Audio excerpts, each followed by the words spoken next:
Starfield has finally been revealed. Ratchet and Clank Rift Apart has come out, and just what makes a character iconic. All that and more on this episode of Off Hunting. Cue the intro. Gaming is about escaping into another world. You don't control the character, you are the character.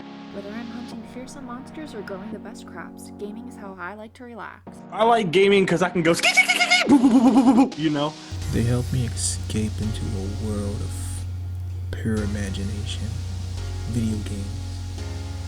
What more could you ask for? Endless possibilities.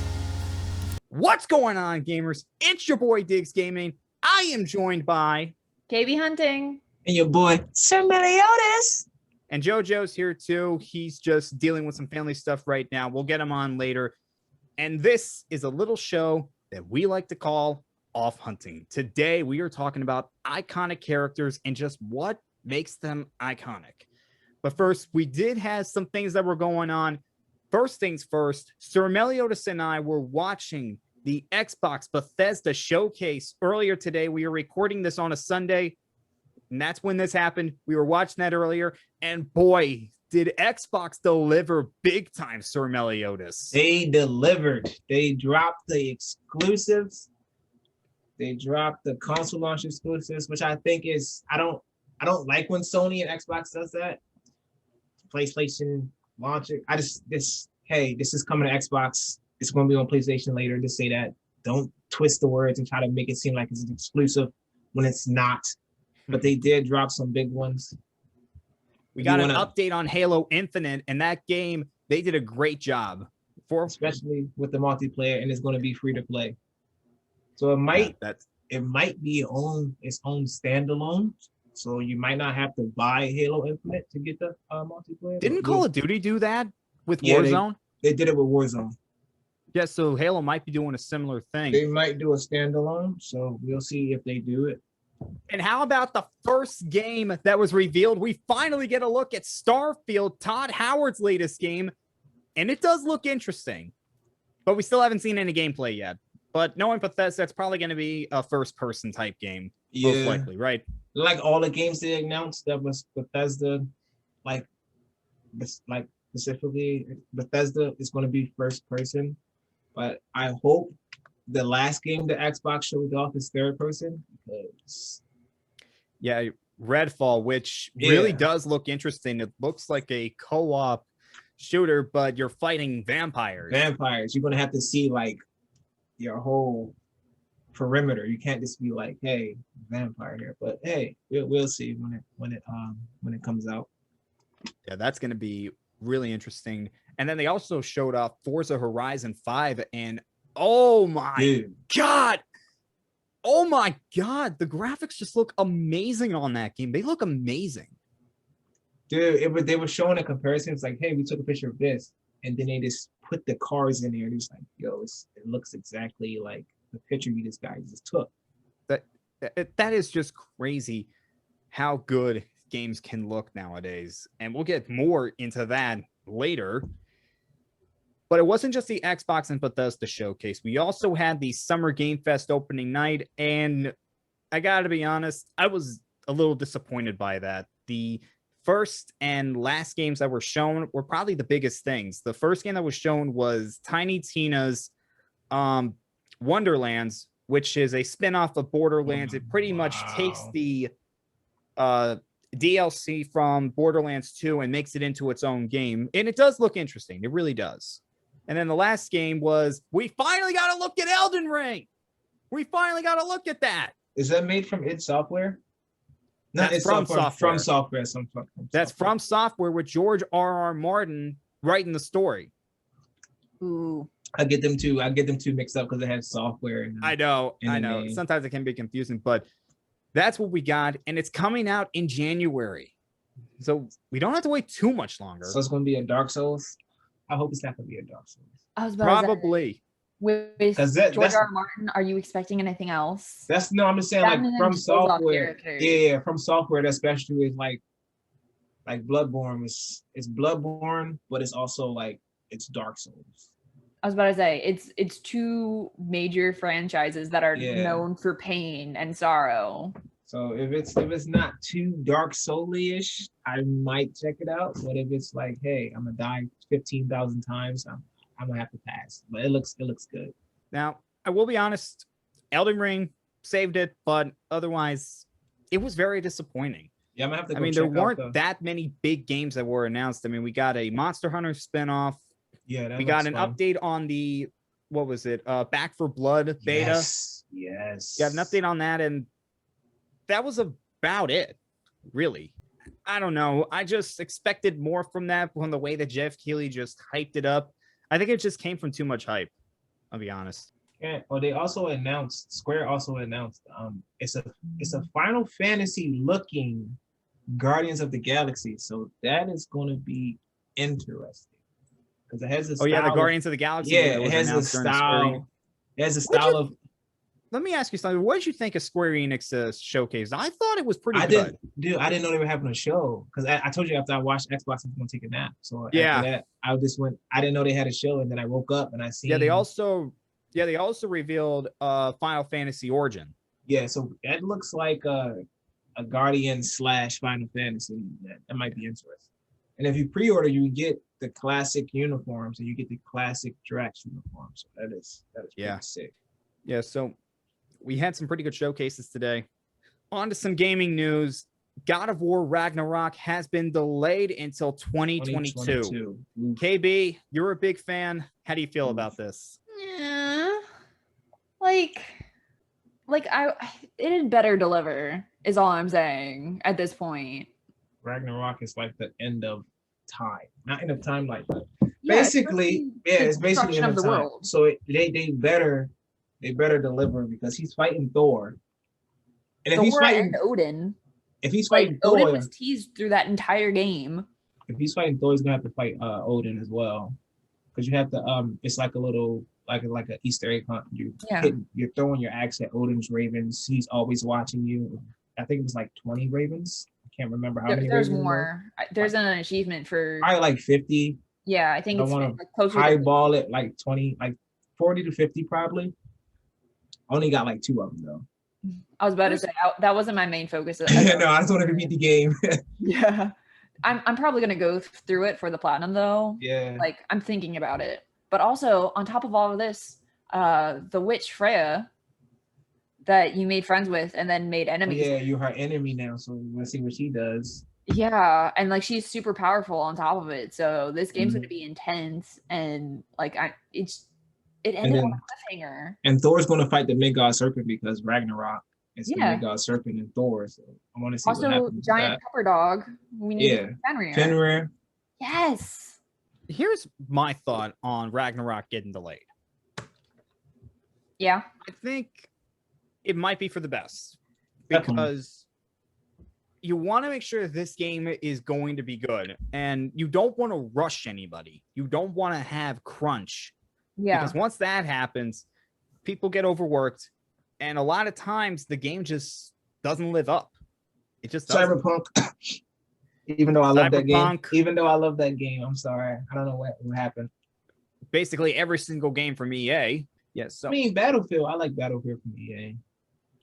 I think it's disappointing, but if it turns out that it was best for the game, you got to wait a little longer. But you want to get the best experience that you can. And if a game is released when it really shouldn't have been, aka Cyberpunk, then you're going to have big problems. Yeah. I mean, remember, CD Projekt Red got sued by their investors because of that. Well, the investors were rushing them to get it out. So it's like the devil playing.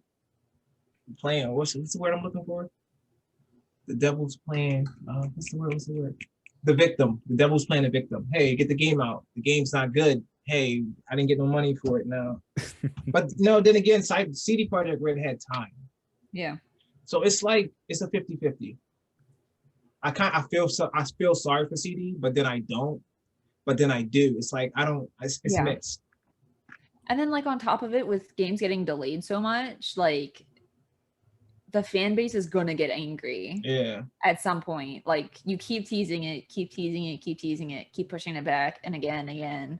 Like this could potentially really hurt the God of War franchise as a whole if this pattern continues. Like obviously a once in the century pandemic isn't something to be like, Let's look Well, at you got to blame the Xbox. pandemic with this. You got to, Yeah. because basically every single studio got affected by this. Pretty much everything got turned upside down. People could not get in the studio. They had to work from home. It really changed things. And that's why we saw so many games getting delayed. I mean, remember when we were talking about the list of upcoming games that we talked about, and over half of them had been delayed. Yeah. I mean, if COVID does not happen, a lot of these games don't get delayed. Right. And like I understand that, but it's still frustrating. Yeah.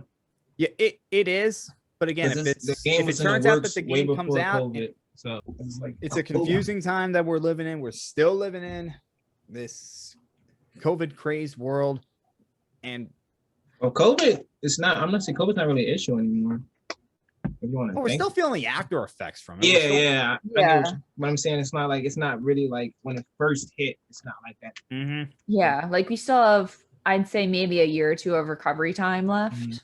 Yeah. At least like that's a bare minimum. Especially for smaller studios.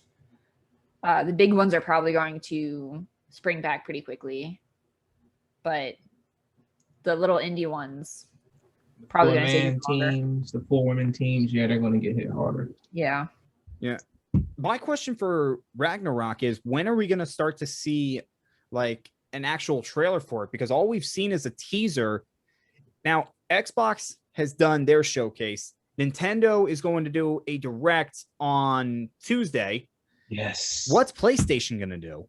When is PlayStation going to start showing off more of their games?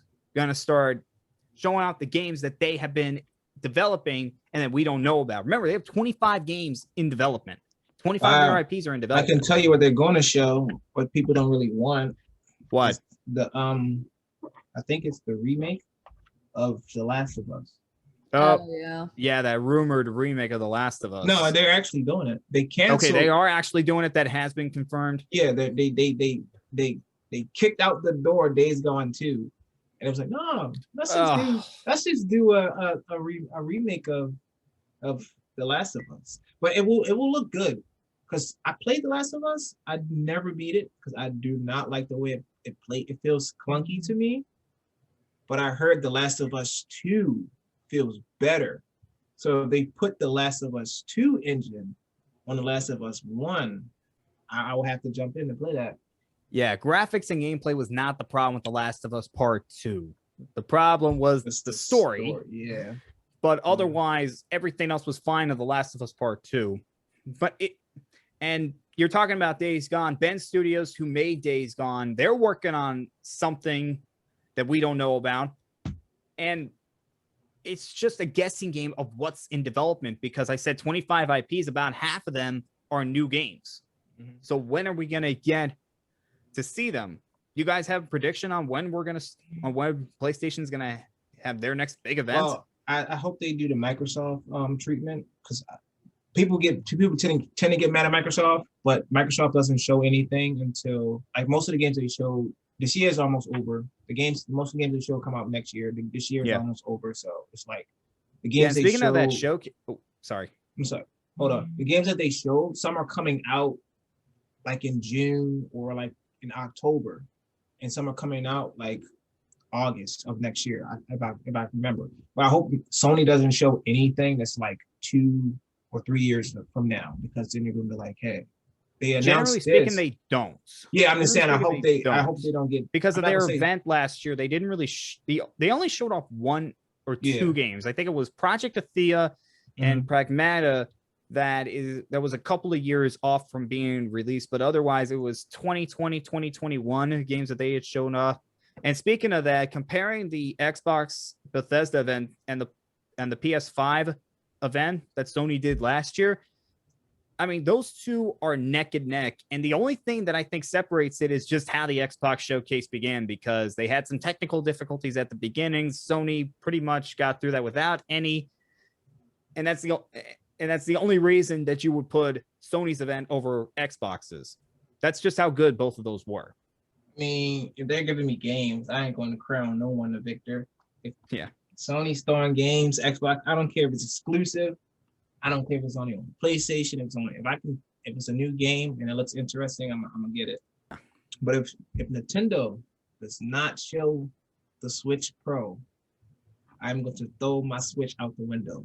I think one thing that we can say Nintendo's not going to show is anything Pokemon related. They better not. I was about to say, I don't think they already did that one Nintendo Direct, which was all things Pokemon. So I'd be very surprised. Yeah, they always, whenever they do Pokemon, they always show off. They always have it's always the Pokemon company that shows it off. It's never Nintendo that does that. So yeah, we know that's going to be out of there. Maybe we'll see Breath of the Wild 2. A Bayonetta. Is it a Bayonetta 4? Was it 3? It's a Bayonetta. Oh, they Bayonetta never did 3 yet. And then you have Metroid Prime 4. Maybe some of those get shown off. Yeah. Whatever Nintendo's going to do for their Nintendo Direct. Monster Hunter, like roadmap, maybe. Just a whole new IP. Shit, like Astral Chain. That was an Astral Chain 2. Where is it? I haven't beat it yet, but the game is interesting. Like, where's Astral Chain 2 at? So, like, games like that. I love Mario, but don't give me another 1,500 Mario game. Like, no.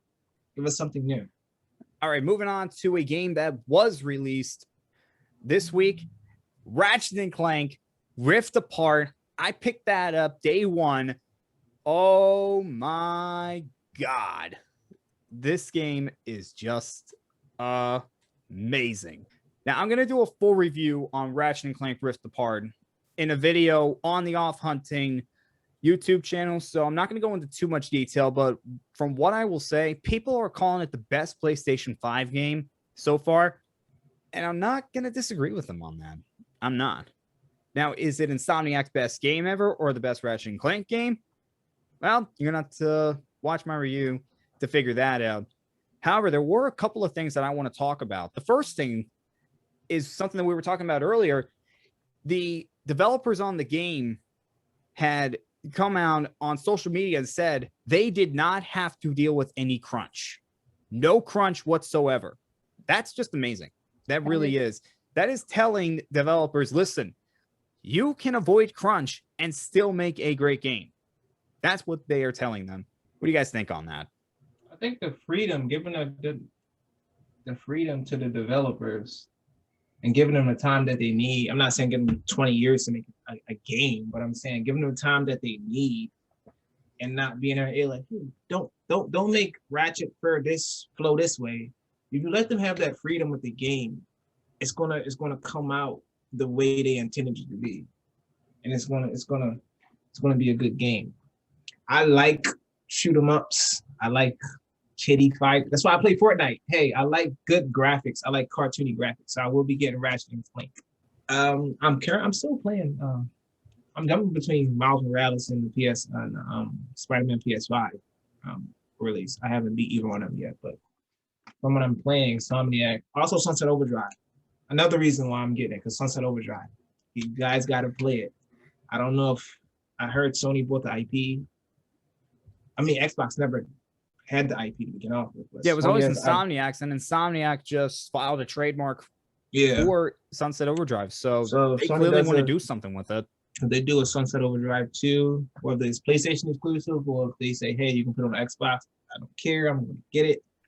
Games like that we need. So another Ratchet and Clank or Jack and Dexter.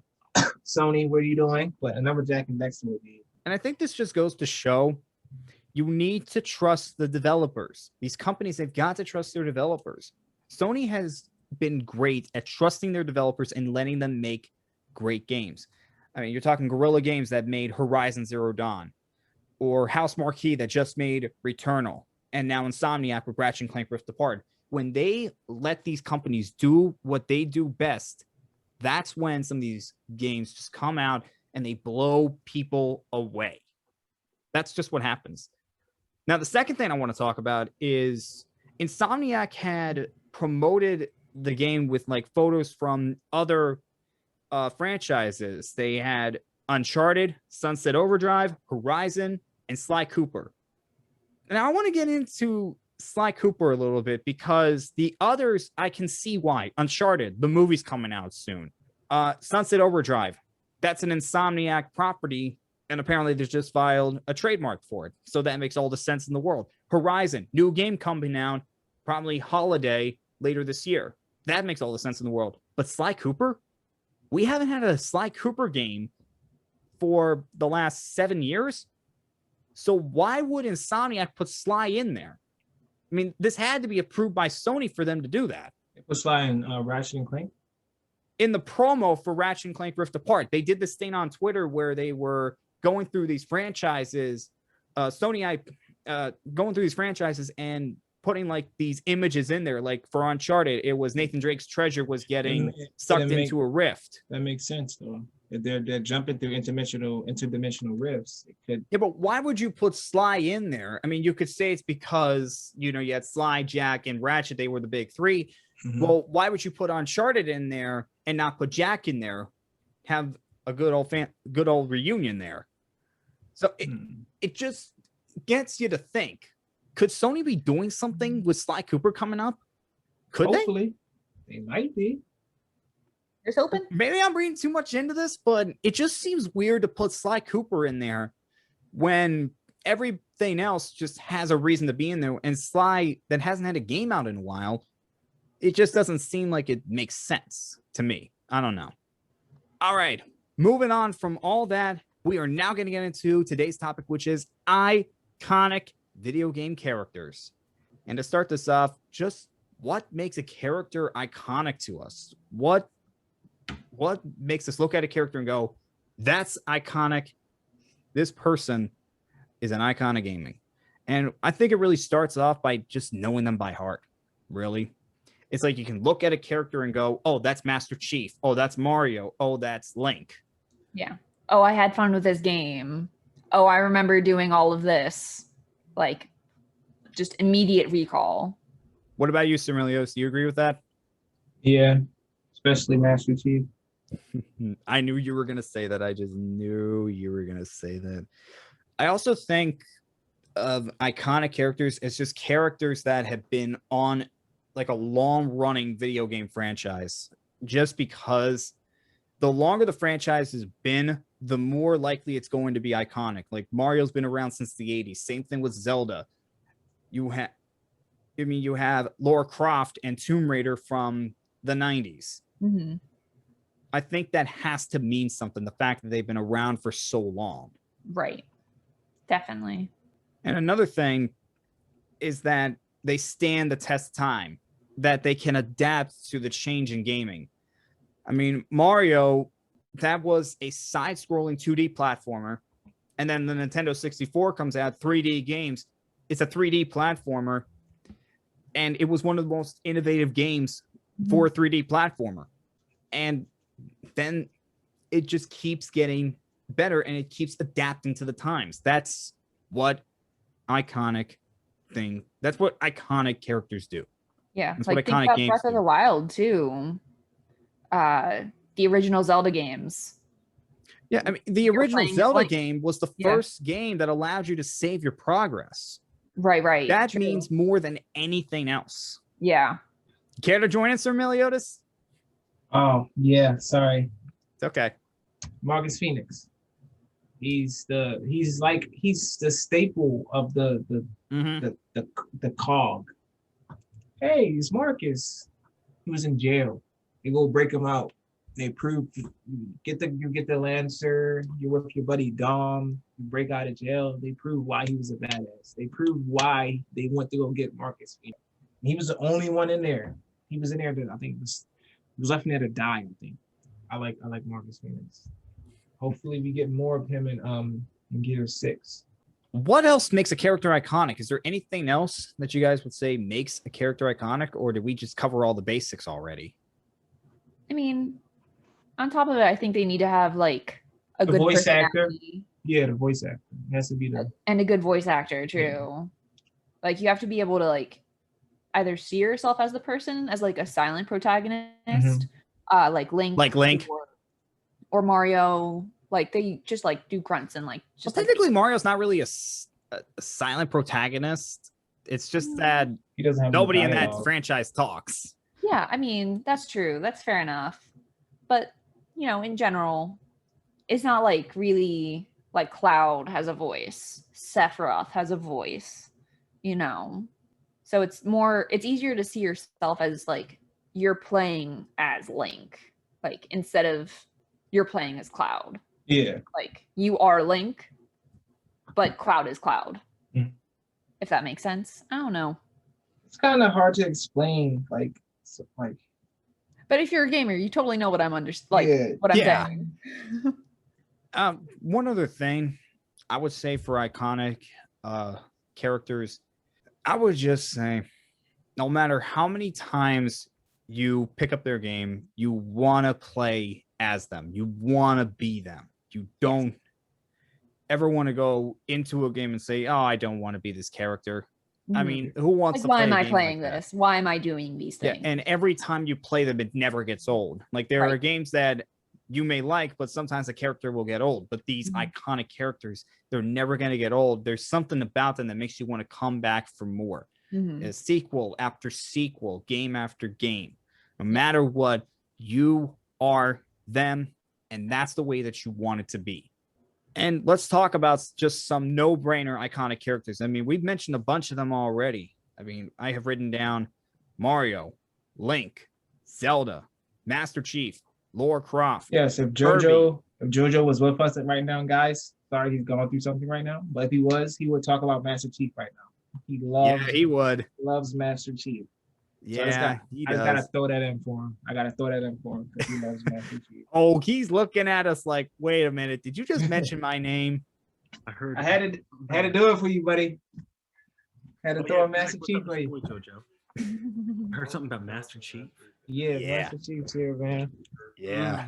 What do you want to? You got something to say about Master Chief, my friend? Oh God, he's so hot. I mean, let's talk about Master Chief, the most iconic sci-fi shooter of all time.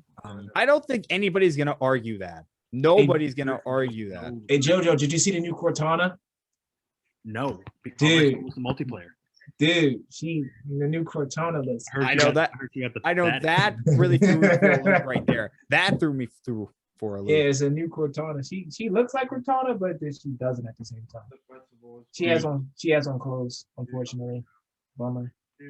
See, I don't know what happened with E3. Did they just reveal the multiplayer, or did they? No, we have new gameplay of the single player, and then they revealed the multiplayer. It was like what 3 minutes of multiplayer? You want to give or take? Yeah, something like that. Like about 3 minutes long. I saw the 3 minutes of the multiplayer. Then at the end, they showed the classic samurai armor.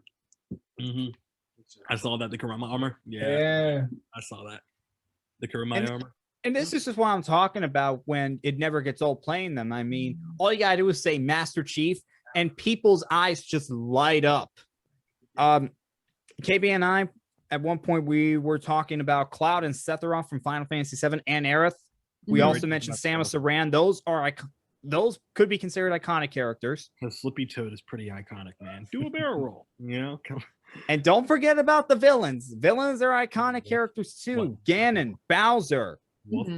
Like you can't have the heroes without the villains. Exactly. I mean, what villains would you guys consider to be iconic to their franchises? Arbiter, for sure. Arbiter. Yeah. Big time. Arbiter. Gravemind from Halo was iconic. The Prophets from the Halo games were very iconic.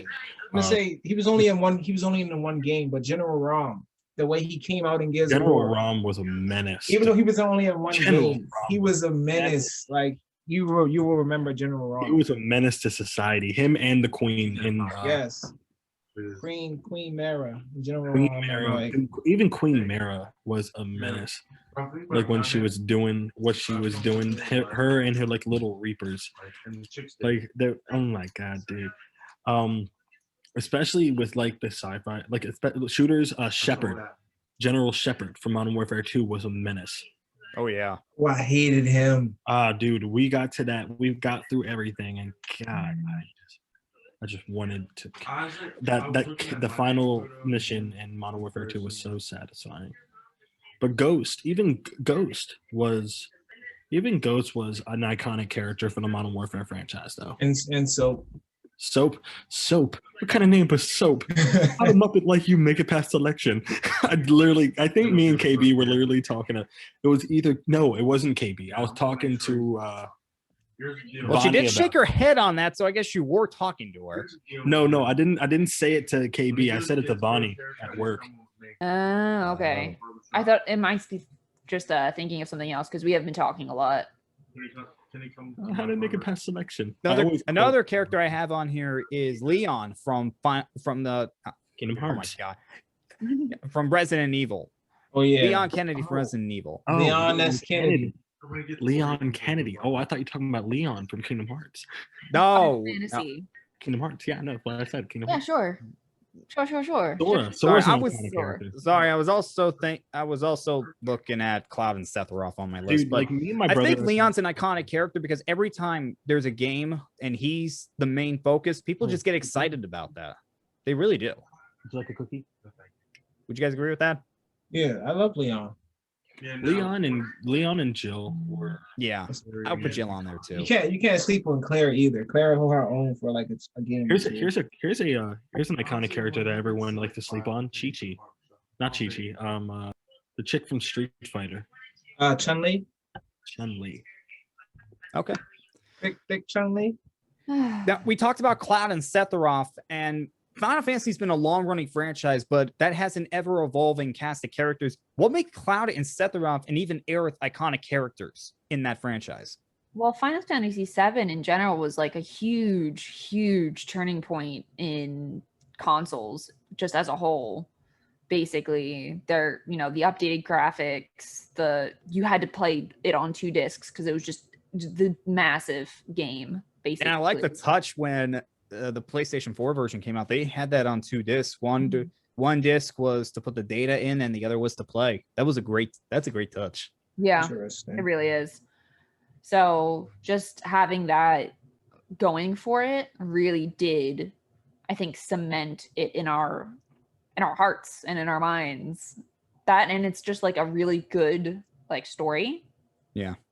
So all that combined, I think, really made it stick.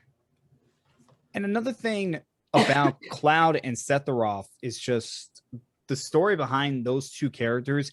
I mean, Cloud's sword was maybe one of the best swords in a video game, and Sephiroth is just one of the most villainous characters in video game history.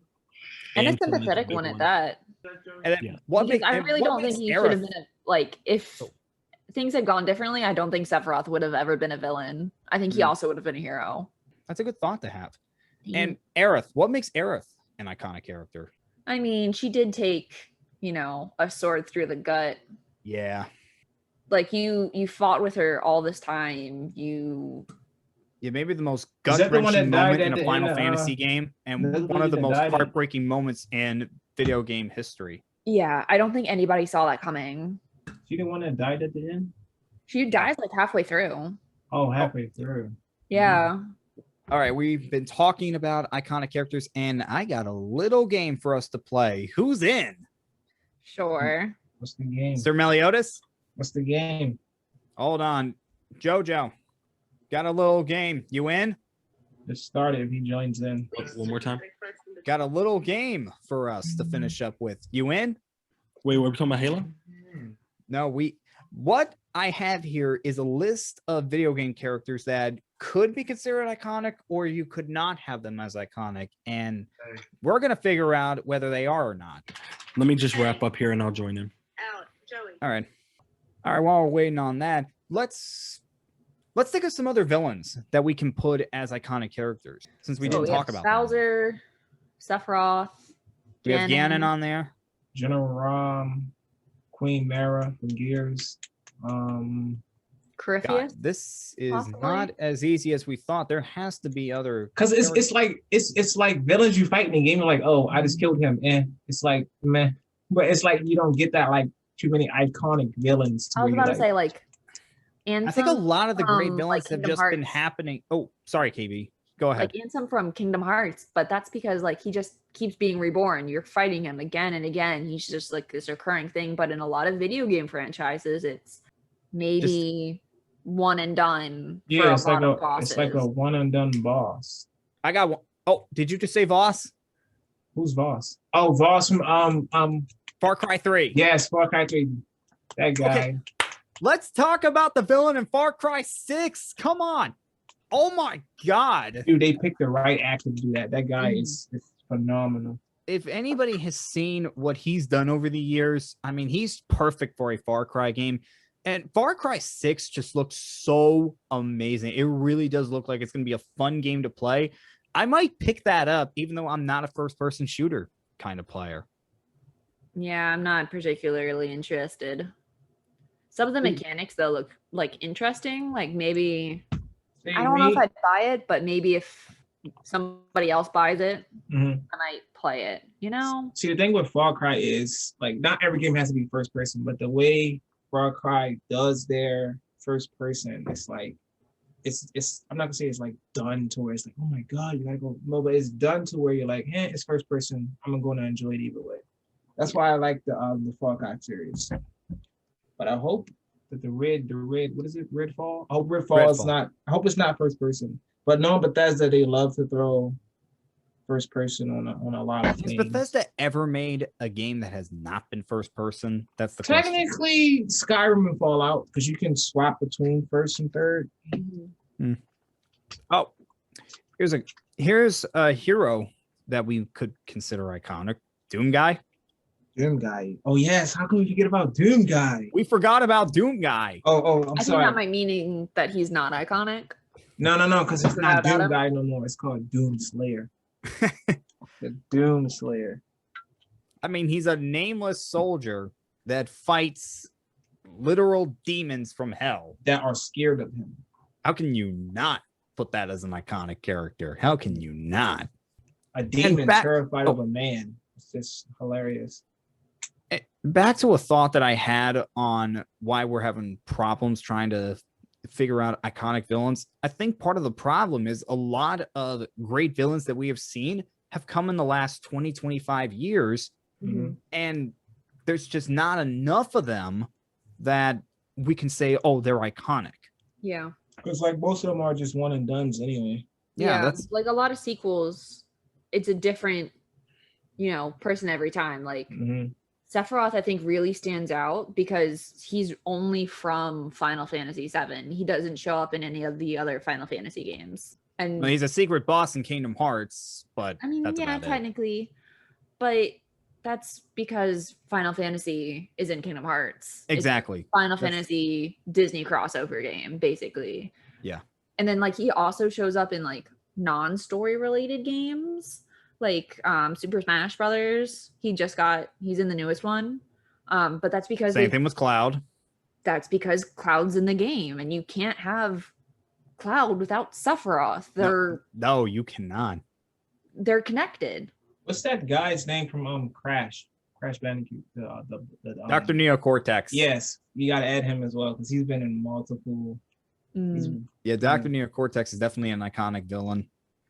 But see, I don't think there are any really iconic villains from like Spyro, because like I've been playing through it and there are none that I can remember. I beg to disagree because those sheep are bigger menaces than any villain.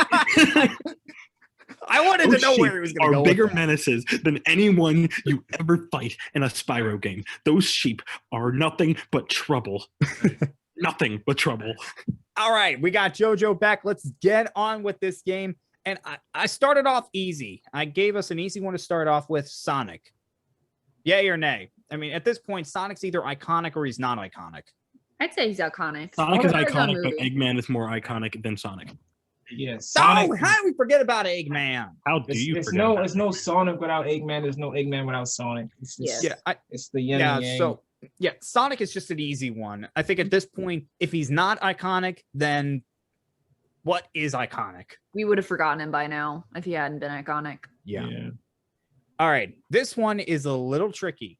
Red from the original Pokemon games. Is Red iconic? I'm going to let you guys answer this first, and then I'll give my thoughts on it. See, I'm going to say I don't know because I never played the first Pokemon games. Oh! Dude, I'm not a Pokemoner. I'm sorry. But KB might have a better answer than me. I'm just going to say I don't know. I'd say just in general, none of the characters from Pokemon, the human ones, I'd say are iconic except for Professor Oak. I think he's the only one that I would be able to immediately recognize. Or And I don't Nurse- even think it's from like the games. I think it's more from the anime in yeah, general. from the anime. Or like is Nurse Jenny in the games? No, Nurse technically, Joy, Officer. Oh it's no, I Officer told Jenny. you I don't. I'm sorry, I don't. It's What? Nurse Joy, Officer Jenny. Officer Jenny, I don't think has ever appeared. No, I In mean a that's single an Pokemon anime movie? Are we character. talking about Officer Jenny from Pokemon? We're talking Red from the original Pokemon games. Is Red an iconic character? I don't think so. No. Okay, I I'm think gonna say no on this. Oh wait, sorry, Jojo. I thought you were done. As iconic characters from Pokemon Go, Professor Oak. That's what I said. Yeah. Professor Oak, and I'm sorry, I keep going in and out. It's like I got some family stuff going on. No, that's fine. Yeah, that's fine. But, That's fine. But Professor Oak's a big one. Team Rocket, How can we get about Team Rocket? They've never Gary. has- Can we just I talk don't about think Rocket Gary? appeared in the games, did they? Can we Oh just yeah, talk they about did. Giovanni's Gary? in there. Gary. Yeah. Like my man's Gary. You can't have a Pokemon game without rival Gary. Yeah. Not to mention that we all know the real reason Professor Oak sent Ash on that whole journey to collect and finish the Pokedex. We all Please do not say that. I don't have to say it We're not because talking everyone about the already. anime. We're We're talking, talking about the games. the game. Oh, with And- the games. The games. The legendary dogs, iconic. You can defeat the champion all you want. You try to catch Entei or his brethren across the map on those little pixels, and you don't even know when they're gonna pop up. You just try to track them on the pixels. Just the chase for them alone is a villain. All right, here's my thought The Pokedex on thickest villain. Sorry. here's my thought on Red. He's not iconic because when you think Pokemon trainer, it's nobody from the game that you think of. You think of Ash from the anime. Mhm. And I just think if I found he's not even the first Pokemon trainer that you think of, there's no way that he's iconic. Yeah. Like May for me is like the one that stands out the most because I started on Gen 3 with Emerald. Exactly. It's But I so never powerful. thought of it as May going on this journey. It was me going on this journey, collecting the Pokemon, becoming the very best, you know? That like no one ever was. Marcus All right. Phoenix is more iconic. this next one is I'm gonna have Sir Meliodas start this off because it's Marcus Phoenix from the Gears franchise. How did I know it was gonna be Marcus Phoenix? Oh, Dude, Marcus. Dom is Phoenix. iconic too. Dom died iconic. I'm sorry, everyone played it. It's been like 13 years now. I'm being Get over it. sarcastic, Yeah, but like right. get over it. I'm sorry. Dom died iconic, but Marcus. All right. No, what are you doing? All right, guys. Sorry. Is Okay. Marcus Phoenix an iconic character? Yes. Oh, absolutely, hands down. Without Yeah, Marcus, it won't Iconic be no. character in that whole won't be no franchise. Gears. General Ram's a close second. There's a reason that they brought Marcus Phoenix back in Gears 4 and Gears 5. There's a reason for This is that. iconic. Exactly. I don't think you can have a Gears game without some mention of Marcus. And there's a reason why Marcus's son is a big character in the Clint later Eastwood. games, just because of how much he means to that franchise. So yeah, Marcus And Phoenix, Clint Eastwood. iconic. Or my bad, Scott Eastwood. My bad, not Clint. Scott Eastwood. Okay, I'm pretty sure Scott Eastwood's the one that plays JD.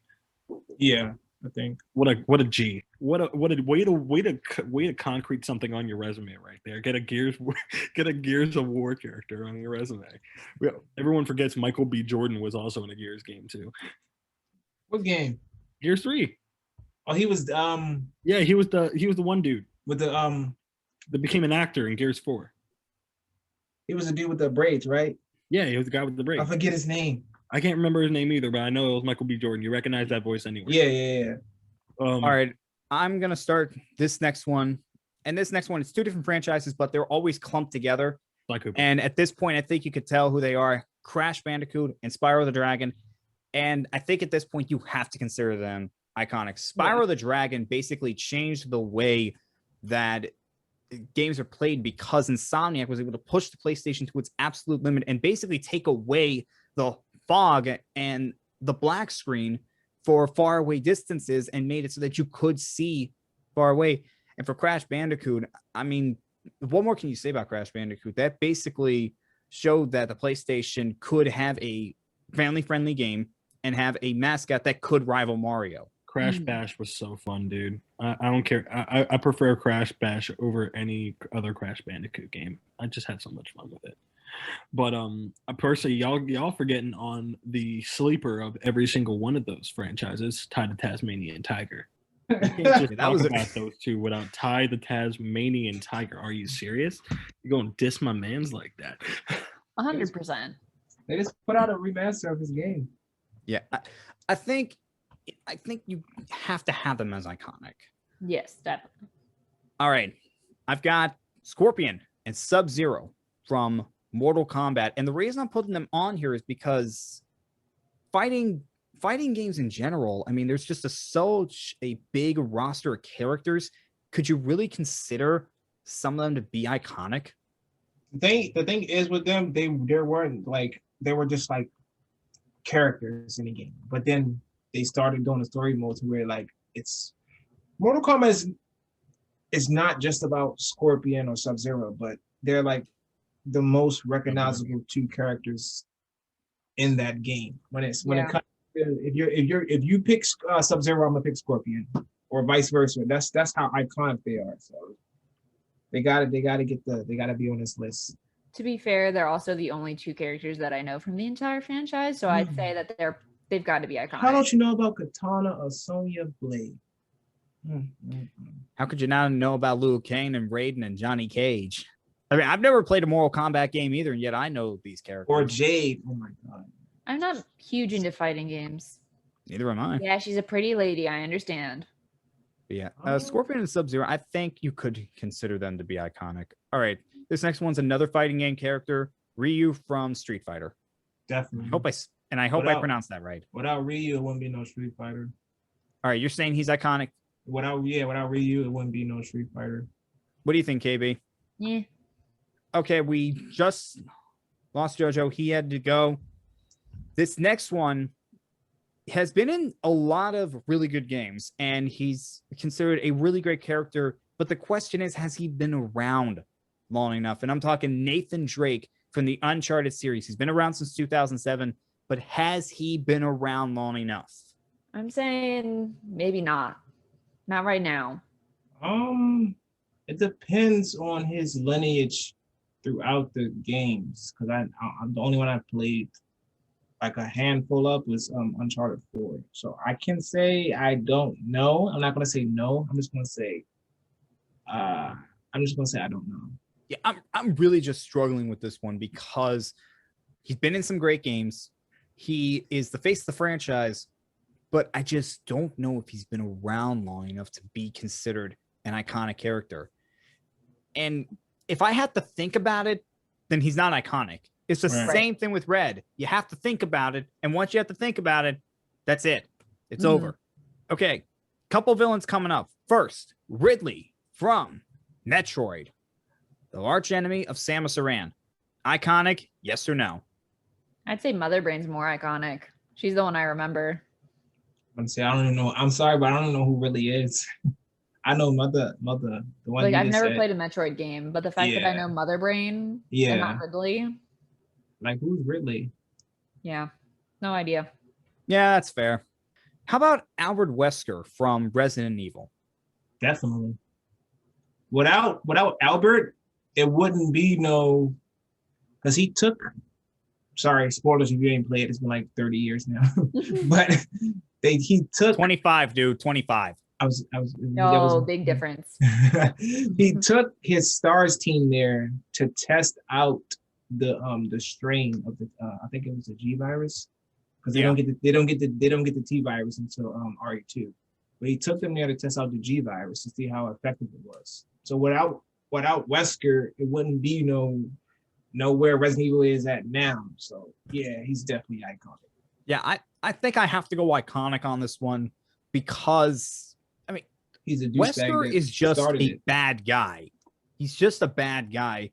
And when you were originally playing Resident Evil, you didn't think at all that he was this villain. You thought that he was just the captain. then he Yeah. was a good guy. And then it turns out that he was not. So I think he has to be iconic just because of that twist. And also because every time you see him, you're like, oh, that's Wesker. Yep. That's not good. Every time he's mentioned, you're like, uh-oh, this person's working with Wesker.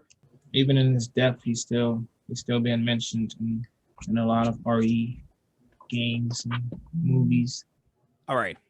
This next one is definitely not an iconic character right now, but we're going to discuss whether they could become an iconic character, and that's Aloy from Horizon. Do we think down the line Aloy could be an iconic character? I think so. Like, I haven't played a game yet, but from the Let's Plays that I've watched, what I've heard from her, about her, I think she definitely could become iconic. Like, she's definitely made an impact.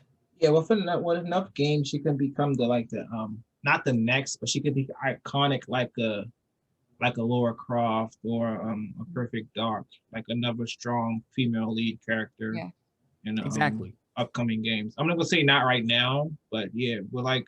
Yeah, she's not iconic right now, but I would definitely agree. I think in the second game she's still a teenager, so if they can age her throughout the games and make her older, and then go from there. But yeah, I'm gonna say not right now. Yeah, she's not iconic right now, but I think if they keep growing her character and they keep having, and if the games just keep coming out and they keep being good, and she keeps growing as a character, she's definitely going to be in the running as an iconic character. Right now, she's not, but she definitely has potential, and I'm hoping that Gorilla and Sony really, really have her live up to that potential. They could have done that with Ellie, but they messed up Ellie. Yeah. They could have done that with Ellie. Drop the ball, Neil Druckmann. Although I think that was more Naughty Dog than that was Sony. It was definitely I'm talking about Neil Druckmann. He definitely dropped the ball with that one. It's like I don't know what they were doing. Okay, we got two. Oh, I'm sorry. Go ahead. Okay, we got two left. Jojo and I were talking before the show. This was his Slippy from Star Fox. Is that the Toad? Yep. See, he's iconic because I don't even play Star Fox, but I automatically knew if it's a Toad. So I'm gonna say yeah. Well, we have to say that Star Fox is an iconic character. The question. Yeah, I have the I think it's a Starfighter. Is this a Starfighter? I don't even know what they call it. I want to point out that he's showing a ship that does look like Star Fox. No, it is. I just don't know. It is. I don't even know the name of the ship. I don't know either. I've never played a Star Fox game, but I think it's I know Star Fox just because of that. It's a tough one for me because I never played it, so I don't know. All right, this last one is a duo that just had their recent game come out. It's Ratchet and Clank, or Ratchet and Clank iconic characters. And I'm going to go last again. Definitely. They've been around. I don't know how many years they've been around, but they've been around for a while. They've been around for almost 20 years. It's been 19 years. Yeah. I mean, for me personally, I haven't heard a lot about them until John started talking about them all the time. So I don't know for me if they are considered iconic quite yet. Just because I had previously no interest in the franchise, but it's a yes for me. I think if you show someone, they're like, oh, that's Ratchet and Clank, or be like, hey, I know of them, I just don't know their names, to where they be like, hey, my son watched, because they made a movie. Oh, my son watched that movie. That's Ratchet and Clank, whatever. But yeah, I'm gonna say yeah. For me, it's a definite yes. They are iconic because just of what they've done for gaming over the years. Ratchet and Clank, they came out in the PlayStation 2 era, and we talk about the big three with Jak and Daxter, Sly Cooper, Ratchet and Clank, and they've just been releasing consistently good games ever since. From the original trilogy on the PlayStation, they released some PSP games that were really good. In the PlayStation 3 with the Future series, those were a great group of games. And PlayStation 4, they had their movie tie-in game that was really good. And now with Rift Apart, that's really showing just what you can do with a PlayStation 5 game. I think at this point, you have to consider Ratchet and Clank an icons of gaming because been around a long time. Yes. Know who they are by heart. Yes. Able to adapt to changing times. Yes. They fit that. They are iconic. And you're not going to argue with me on this. I believe that fully. So Ratchet and Clank, they are iconic. All right. That's going to end our show. Make sure to like, comment, and subscribe. And we're going to have a very busy next few weeks coming up because next week we will be back with a special for Pride Month, and KB is going to be running that. Whoop, whoop. And then the following week, KB is going to be hosting again. And what are you going to be talking about, KB? So this time we did iconic characters. This next week, we're doing our iconic creatures. And then JoJo, we will be talking about iconic, I think he said iconic anime and yes, comic book characters. Get me in that. I need the Right. iconic anime. The creatures And is a good Sir one, too. Meliodas is going to be doing an iconic topic as well. We just don't know what. Mainly because I just told him. Yeah, so I gotta cook up something. All right, guys. We will see you next time. This has been Diggs Gaming. KB Hunting. And your boy. Sir Meliodas.